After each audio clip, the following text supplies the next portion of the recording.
ওসমান হাদির উপর সম্প্রতি যে হামলার ঘটনা ঘটেছে, জড়িতদের প্রাথমিকভাবে চিহ্নিত করা গেছে, তাদের কাউকে ছাড় দেওয়া হবে না। পরাজিত ফ্যাসিস্ট শক্তি এদেশের পবিত্র মাটিতে আর কোনোদিন ফিরে আসবে না।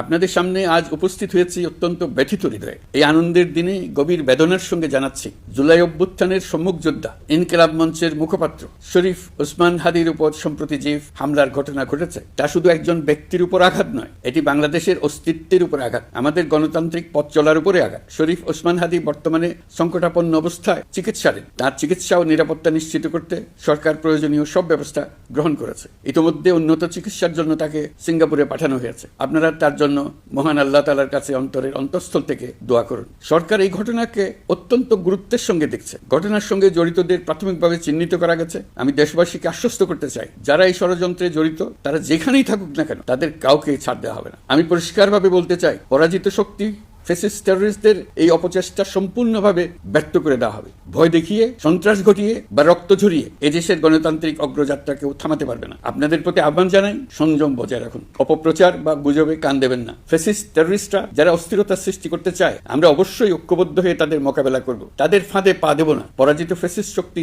এদেশের পবিত্র মাটিতে আর কোনোদিন ফিরে আসবে না। প্রিয় দেশবাসী, আমাদের তরুণদের রক্ষা করুন, তাহলেই আমরা সবাই এবং আমাদের প্রিয় মাতৃভূমি রক্ষা পাবে। যারা দেশ ছেড়ে পালিয়ে গেছে, তারা বুঝে গেছে তরুণ যোদ্ধারা তাদের পুনরুত্থানের পক্ষে ভীষণ রকম বাধা। এই অস্ত্রহীন, ভীতিহীন, ব্যক্তিগত স্বার্থ সম্বন্ধে সম্পূর্ণ উদাসীন দৈনন্দিন এই চেহারার ছেলে মেয়েদের নিয়ে তাদের সাংঘাতিক ভীতি। তাদের লক্ষ্য হলো নির্বাচন আসার আগেই পথের এই বাধাগুলো সরিয়ে ফেলা, নিজেদের রাজত্ব আবার কায়েম করা। তাদের বন্ধুরা যতদিন তাদের সঙ্গে আছে, ততদিন তারা এই স্বপ্ন দেখবে। নির্বাচন হয়ে গেলে তাদের বন্ধুরা সমর্থন জোগাতে বেকায়দায় পড়বে। সেজন্যই তো এত তাড়াহুড়া। তারা চায় নির্বাচনের আগেই তাদের ফিরে আসা নিশ্চিত করতে। নানা ভঙ্গিতে এটা তারা করবে। এই চোরাগুপ্তা খুন করার উদ্যোগ তার একটা রূপ। আরো কঠিনতার পরিকল্পনা নিয়ে তাদের প্রস্তুতি আছে। দেশের সবাইকে জোর গলায় বলতে হবে, আমরা তরুণদের রক্ষা করব। এখানে পুরনো আমলের দাসত্ব মেনে যারা আছে, তাদেরকে দাসত্ব থেকে বের হয়ে আসতে হবে। উৎসবমুখর শান্তিপূর্ণ নির্বাচন করে আমরা সবাই মিলে দেশের উপর আমাদের পরিপূর্ণ দখল প্রতিষ্ঠিত করব। নির্বাচন অবধি আর বাকি মাত্র 2 মাস। আমরা তাদের উপর নজর রাখবো